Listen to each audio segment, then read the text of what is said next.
Hello and welcome to another episode of Business Made Simple. I'm your host, Tim Mansour, and my co-host and wife, Chrystal Mansour.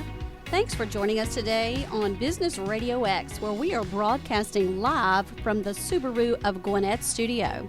We are incredibly excited today to have three special family guests in the studio for a business roundtable. We want to welcome Dr. Cory Mansoor. Cory is Tim's son, and Cory is a board-certified anesthesiologist with a subspecialty in pain management.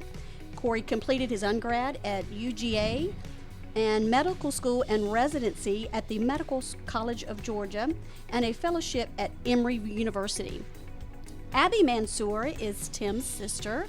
She is an entrepreneur and small business owner of Events by Abby Rose and Abby Rose for Christmas. Last but not least, it's Michael Mansour, that is Tim's brother. He is the chief of police at Villa Rica, and Michael is also an entrepreneur and small business owner. We're real excited today to have my family, or some of my family here. It's funny that we were all brought up in one home, which is with a great mother and father, and we were brought up in Griffin, Georgia. We had a little 3-bedroom house, and there were 7 of us that lived there, 4 of the boys in one room. We had mother and father in one, and then my sister in the other. And what's amazing about that is having that we were so close together, and to come out different in so many different ways. As you know, in other episodes, I talked a lot about my mother and my father. My father was an orphan, and again, his love for life is what he wanted as a close family, and they did a great job putting it together. My mother and my father, they kept us close. We were probably, I would say, more in the lower range income area. We didn't care, it didn't matter, because we spent so much time together, and we became very, very close.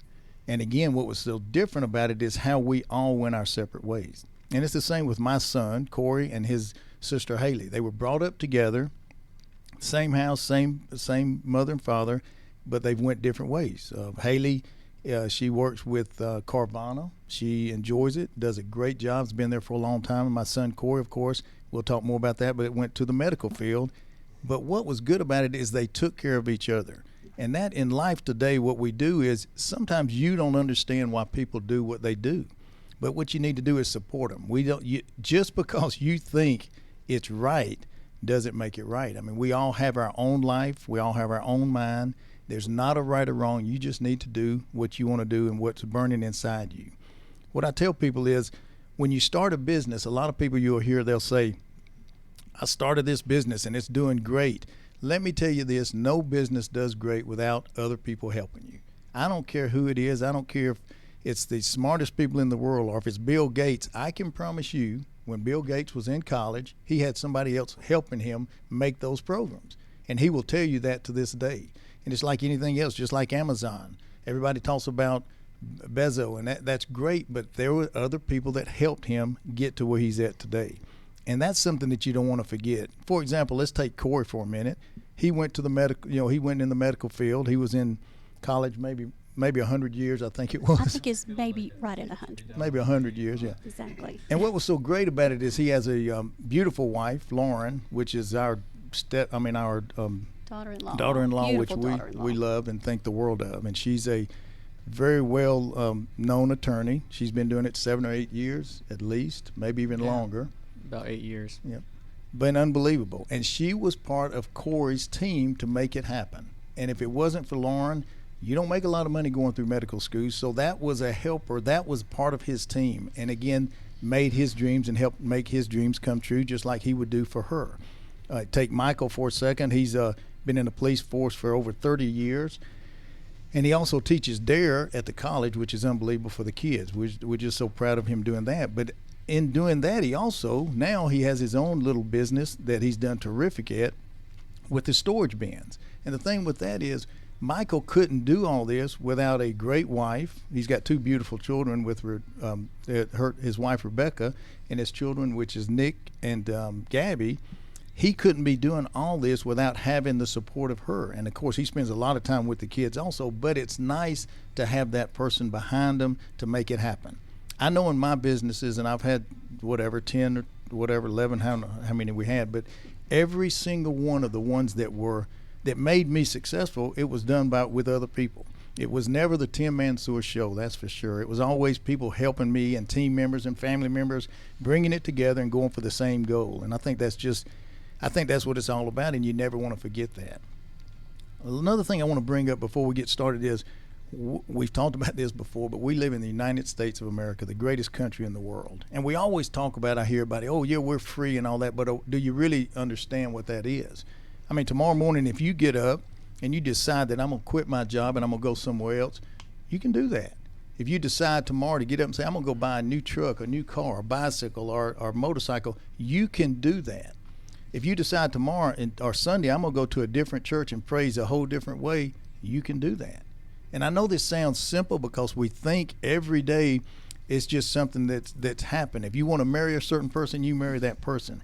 A lot of countries, it's a dictatorship. I mean, you got to know what to wear, who do you praise, who do you do this, who do you do that, and it's just crazy. So what I'm getting at is, a lot of people will ask us, when is it a good time to go into business?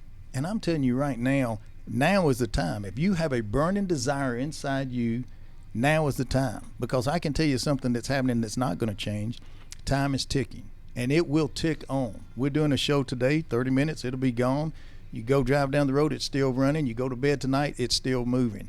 And you'll find out, you'll hear a lot of people say, and I know some of the younger people get tired of this, time flies. Well, it does. And we always say, we've said this in every episode, be careful, because don't look in that mirror and say, I wish I would have. It's time to do it. And if you have a burning desire and you're listening to us today, take that step, because I can tell you, before you know it, it'll be over with. So you just don't want it to pass you by. Well, it's great because we have so many different success at this table, just like the world. So you're right, directional success and influence for each person, and the support of their family and friends, and it brings it to the table, is a great part about living in the United States. So exactly. It's a great part about being able to flourish and grow and be successful in anything that you want to do. Yeah, and I do want to say this. Don't drink the Kool-Aid about thinking everything that you do is going to be great. We're living in this world.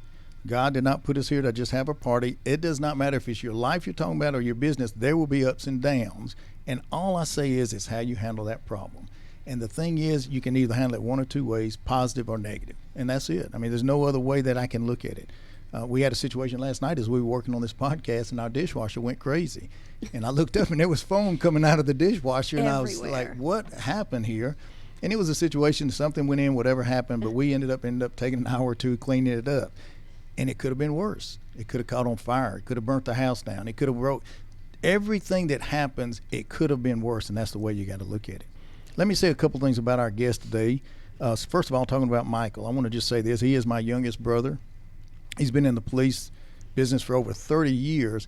And probably the most honest person I've ever met. He's a lot like my mother. There's no in between. It's either right or wrong, and it's just unbelievable.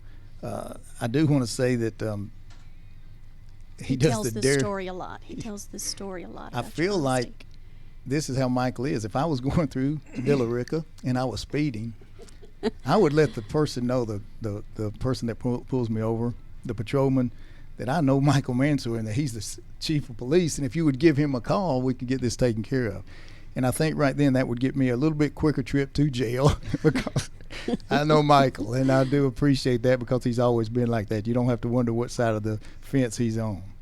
A little bit about Cory. Cory and I, since the day he was born, has been very close, and I'm very lucky to have a son like that. But here's the thing, and we've got to think about this. We're different in a lot of ways. Cory's analytical. I'm a driver. And I can tell you this, a driver will drive an analytical person crazy. Now, with me, I've learned that I need analytical people around me. Chrystal's analytical, Cory's analytical, Joseph's analytical. And the reason is that because a driver, sometimes we make those decisions so quick, sometimes they're wrong. A lot of times they're wrong. So it's great to have that around me, and I've learned that. I remember a lot of people telling me, well, when Cory gets to an age of a teenager, y'all won't be as close for a while. That never did happen, and I'm just so happy about that.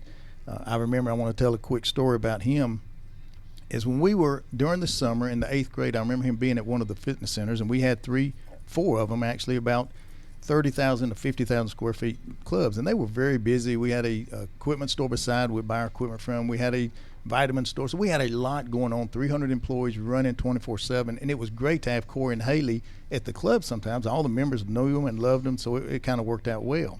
And I remember walking back one day from the pool area, and I just was talking to Cory, and I said, Cory, Daddy's thinking about maybe building 10 clubs, and it might even do more. We might do a franchise or whatever. And Cory's a great listener, and he was listening to me, and I said, when you get out of school, I'd like for you to come run the clubs. As a parent, you always want the best for the kids, and think what they want and everything. And Cory, another difference he has, he's a very smart person, but also he's what do they say, when you have 2 ears and one mouth, you should listen twice as much as you talk. He does that, I don't. So that's another difference we have. So anyway, he never said much. He's very quiet. When Cory talks, he has something to say. And the next day, I remember him coming to me, and it might have been in the middle of the day, and he said, Daddy, remember you talking about me taking the clubs over? And I kind of forgot. I was running so crazy, I never even thought anything else about it. And I said, oh, yeah, and I kind of got a little excited when he said that. He said, do you mind giving it to my sister Haley? And I was like, where did that come from, And he said, Daddy, I've been thinking a lot. Now, you got to remember, I think he was in the 8th grade. He said, I've been thinking a lot, and I've decided I want to be a doctor. And, I was like, a doctor, where did that come from, number one? Number two is, we don't have any doctors in the family. I never heard of that, never thought about it. So I asked his mother, and she said the same. She's never heard of it. And I said, well, he'll get over that, and it'll fly by. And today, of course, he's a doctor. So I guess I'm talking to you parents out there. Sometimes as your kids are growing up, you think you know what's best for them, and you want to put them in certain positions. But if they have a burning desire inside to do something, you need to support them and let them do it. I wanted him to be a fitness center owner. Instead, he's a board-certified doctor. I think I was wrong on that one, so it worked out pretty good. So anyway, it's something to think about anyway. So my sister Abby, let's talk a little bit about her. She was one of the ones that helped us as we were getting started with all our businesses. She did all of our logos, did a beautiful job with them. She would do most of all the decorating. And also she was the president of the Cedar Club, which is a very high honor. It's a Lebanese club, and they do a lot of different fundraisers for places, especially St. Jude's Hospital.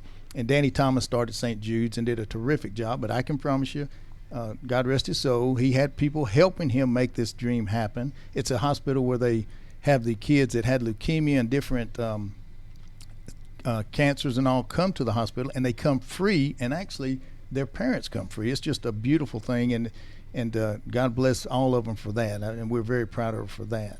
But one of the things that I probably never mentioned to her that I was most amazed about Abby is when we got started in the fitness industry, you have to understand, most of them are going in and out of business so quick. One day you go and they're there, the next day they're gone with a U-Haul. So it was hard when we first started at Gwinnett County to get started. We really wanted to look bigger than we were because we wanted people to believe in us and all.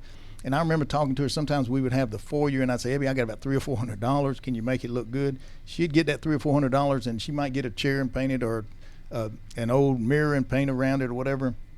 And it would look, I might have spent $300 or $400, but it looked like $1 million place. And that helped us every time we did it. But also now, if you want to give her $1 million, she can make it look like $3 million. She has no problem either way. Good. But anyway, it was amazing how she could do that. So now's the time to get me to quit talking, and let's talk to these specialists around us. And I'm gonna start, Michael, with you. In our world, of course, you're my younger brother. I don't know if we've ever had a policeman in the family. What made you go to being a police, or was there one certain thing that just cut the light on?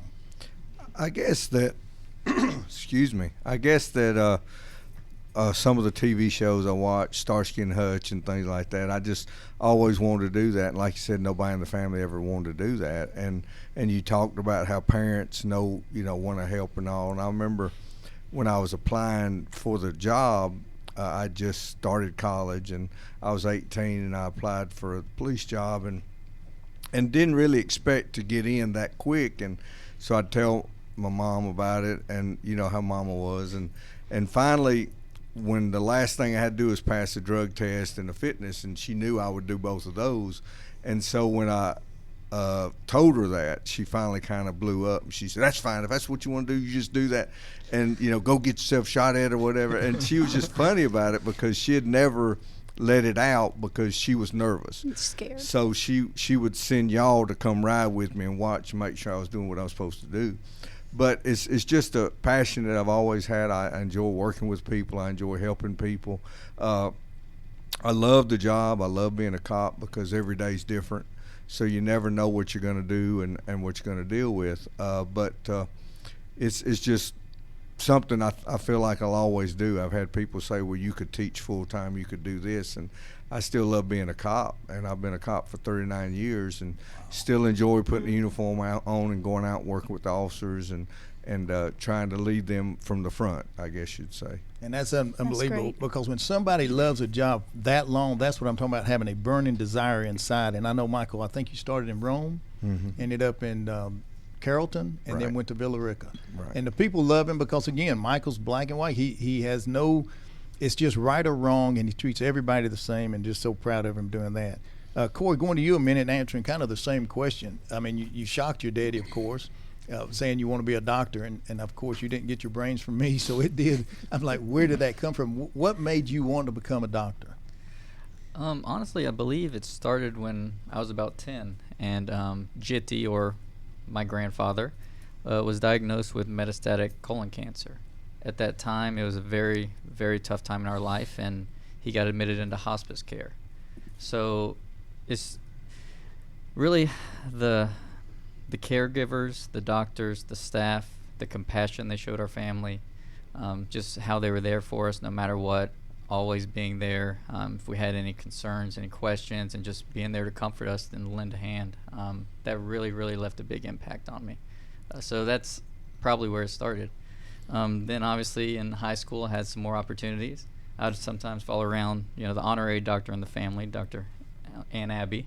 And then I followed Dr. Moeller as well, who's an orthopedic surgeon in our area, and he just showed me the ropes, and it was just amazing what he could do and how his patients loved him. And then, that led me to volunteer in the hospice when I was in college. I remember one time I followed with a 92-year-old gentleman. He was actually a World War II fighter pilot. And it's amazing how much it means to them just to come and sit with them and listen and just have someone to be with them and talk to. And it really impacted me, and I think that's what pushed me into the career in medicine. That's unbelievable. And again, that's that burning desire inside that we would have not have known that. And I think, again, supporting your children or your friends or your family. And I want to say this over and over, sometimes you don't understand what they're doing, and especially children that come out and say, well, I'm going to go be a singer, or I'm going to go do this and that. You just don't know, but you got to let them live their own life and mainly just support them. Abby, I know. Can I say something Yes, first? ma'am. I think it shocked us the most because you were such an athlete. We all thought you were going into amazing professional athlete. ball Yeah. because you could do anything with a ball, and tennis even. I mean, you were always ranked highly in the United States, so it was a big shock. Yeah. And it's amazing how 2.5 days, because that's all Dad was in hospice, Right. would have that much effect on you. It really was. But you're so balanced between athletic and being so brilliant, and That's what you he got from me, definitely- the brilliant well, part. he Yeah. definitely got the kindness and that part of your personality, which fits so well with what you do now, because your compassion and your bedside manner is just amazing. It's just amazing. Very proud of him, that's for sure. Abby, I know you did pharmaceutical sales for a long time. You did newspaper advertising. What made you go to where you're at now in this time of your life? Well, I kept getting thrown back into it because, like with you, when we did the Fitness International, I did all that decorating. And then I went from that into Mansour Medical, but it was pharmaceuticals and finally teaching doctors about cardiovascular care and advanced lipid profiles. And that was wonderful, but I always had a creative something going on the side. And so I kind of fell into it, literally, because every year I fall out of at least one tree while I'm doing Christmas decorating in outside. So I just fell into it, and I love it. It's one of the things I can do naturally, and That means that everything. is what sure. makes it. That's what it's all Very about. talented. Yeah. Very talented. And there's so many different ways I can take it, because Exactly. I mean, whether it's in writing, because I remember when I was in high school teaching, writing Daddy's speeches. And he'd kind of tell me what he wanted to do, and then I got to write it, and then I got to be a part of your book, and then I've gotten to do it in writing, I've gotten to do it in art, I've gotten to do it in decorating, I've gotten to do it in theme parties. It's just always something creative in there. Exactly. Well, the next question I think is real important, because when you're on the outside looking in, we have people every day call us or write us and email us, man, we really want to flip houses. It is just unbelievable. I just so excited about it. They only see the outside, the fluffy part. Every business, I don't care what business you're in, there's going to be ups and downs. In the flipping the homes, we love it. We've done 50 plus homes. We've done well in it. But do you know that sometimes you might have three homes sitting for 3 months and not get one penny in? That's tough, because money's going out. You're making decisions buying homes from whatever, $150,000 to $300,000 or $400,000, hoping that you can fix them. But what if a big mistake comes and you lose, and then you go 3 months? So there's a lot of things to anything. And what I want to talk to Michael about right now, everybody talks about the storage bins, and they see this on TV. And I don't know if it's ever like it is on TV, Michael, but tell us a little bit about the pluses and the minuses. And I know there's a lot of pluses for you, because you're great at it. I mean, I've seen some of the things you've done. I remember quickly, and one time I went down to meet with Michael about buying some things for our homes. It was a big warehouse, and I'll never forget, we were riding to the warehouse, and he said, I've got to make a quick stop. He pulls over, runs up in this lady's, I'm not sure if it was an office or house. It was a business. I think it was a business. And he had a little something in his hand, gave it to her, come running out, jumped in, never said nothing to me, started leaving. I said, well, Michael, what just happened? He said, well, this lady wanted, I think it was either a tape holder or something, a little radio, for $7. I'm like, I cannot believe that he thought about that. So he'll sell something for $5 or $500, and that's what's amazing about him going through these storage bins. It's just amazing how that happens. But I was just going to ask you, tell us some of, I know maybe positive and negatives of owning and doing your business as a storage owner. Well, we started doing storage buildings about 6 years ago, and it was honestly from watching the TV show, and I always wanted to do it. And so I went to an auction. I'd been to 2 or 3 auctions, because I'm a little analytical before I spend my money, because I'm cheap. So I'm a little bit like Cory. So I would watch other people, and I'd see what they're bidding on, and I'd see how they did it. And so about the 4th auction I went to, I said, well, I'm going to bid on one today. And so I knew some of the people that were there, because it's the regular customers, the same people a lot of times. And so there was a real good unit, and I said, well, I'm going to start out the bid, and so I bid $100. And everybody looks at me, because I hadn't bid at all, and they just started looking at me, and then nobody else bid. And I'm starting to wonder, well, good Lord, is there a dead body in here? What's going on? Why is nobody bidding? And finally, when it was over, nobody else bid, and I got it for $100. And I asked everybody, why did y'all not bid? And they said, well, we wanted you to get one and see, let you experience and stuff.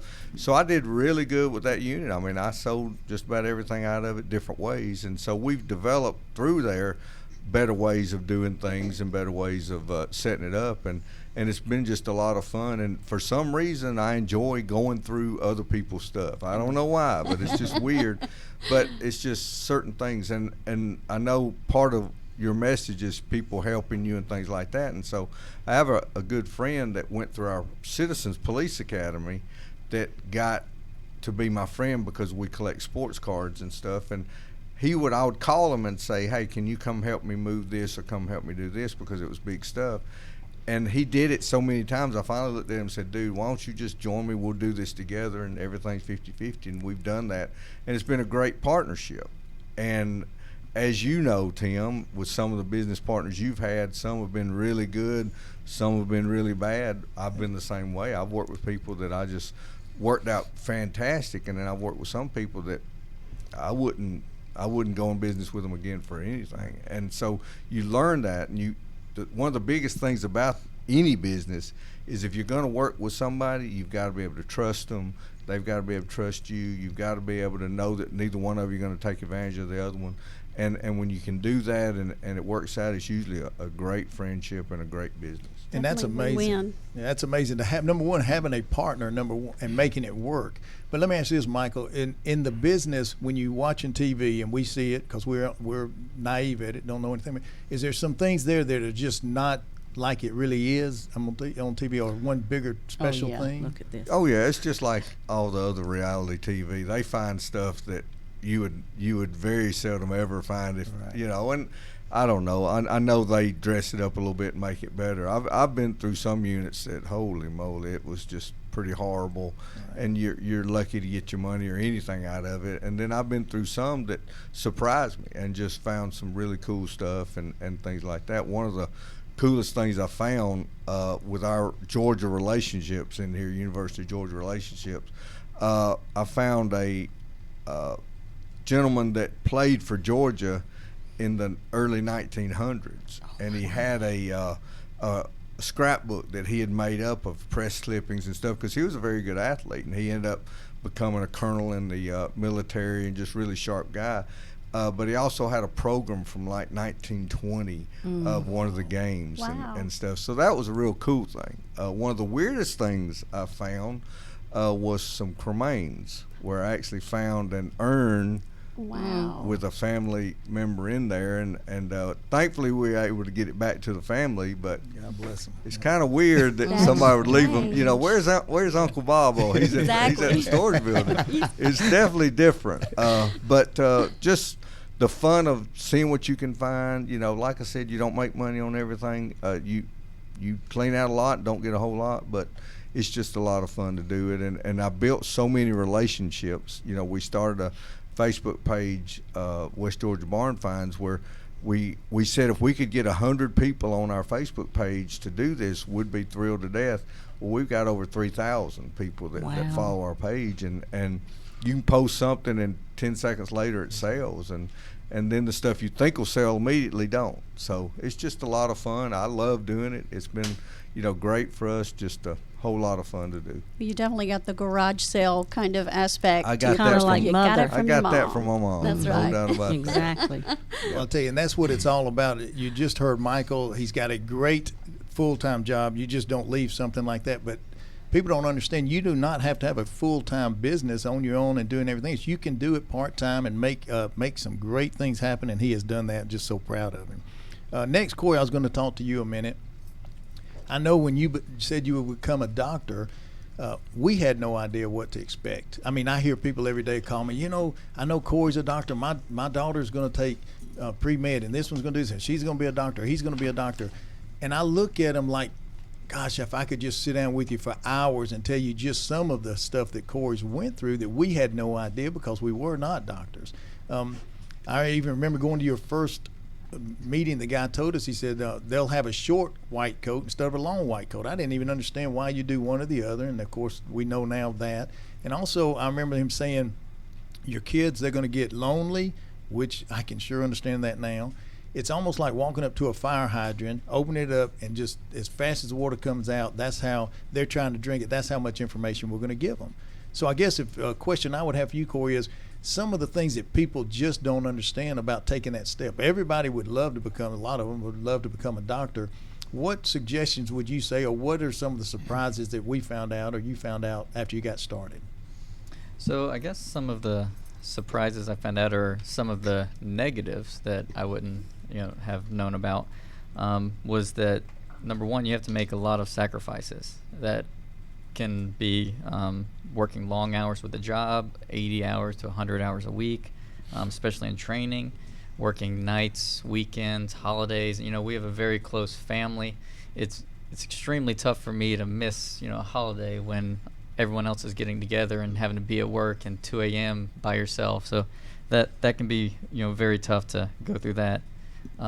There's also a substantial financial investment that you have to consider when going to medical school or schooling, and then training takes many years. I think I did about 13 years of training with Wow. college, medical school, post training after that, and it's tough watching your friends during that time because your friends pretty much throughout their 20s they're getting good jobs, they're buying houses, starting families, and a lot of times you're missing out on that. So that that's a little bit difficult.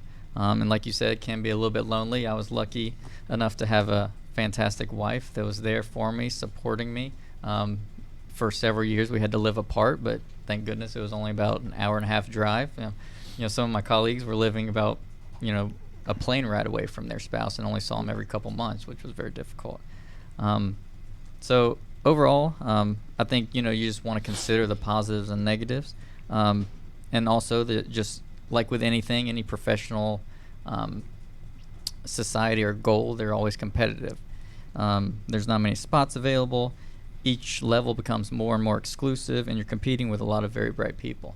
But on the positive side, you always have the privilege of patients trusting you with their health, and seeing that you can make a difference in someone's life. You get to work as a team, sort of like when you're raising a kid. You work as a village and get the patient better and home safely to their family. I enjoy the opportunity to meet the people from all walks of life. You really have no idea who will walk in the door next and what their experiences are and what kind of funny story you'll get out of that. It is nice also, the relative job security. I mean, obviously this COVID-19 situation has changed things a little bit that we never saw coming, but there is relative good job security, and then there's always room for growth and additional training. So I think those are the positives and negatives about a medical training. Yeah, it was a lot of things changed. I mean, we had no idea about a lot of it. So if you're going to become a doctor, I think the best thing in any business, even if you're going to start doing storage bins, find somebody that's been in it and talk to them, because you can really help you not make as many mistakes as we had before. We have a lot more questions to ask. We're going to make this a 2-part series. We're excited about having our guest. I can tell you on the next series, I won't talk as much, so we can get some more answers from them. So make sure you tune into that. I'm going to let Chrystal take us out. Well, thank you for joining in today. We hope you enjoyed the show. We appreciate Dr. Cory Mansoor, Abby, and Michael Mansour joining us today. This was a treat and such a pleasure. We have totally enjoyed it, and I hope y'all did too. But we want you to visit our website at www.mansour, that's MANSOUR, international.com. You can ask us a business question. You may even want a reference to something that you might want to know from our show today. You can also catch up on any episodes that you might have missed. We look forward to talking to you again here on Business Made Simple. And until then, watch what you wish for. It might come true.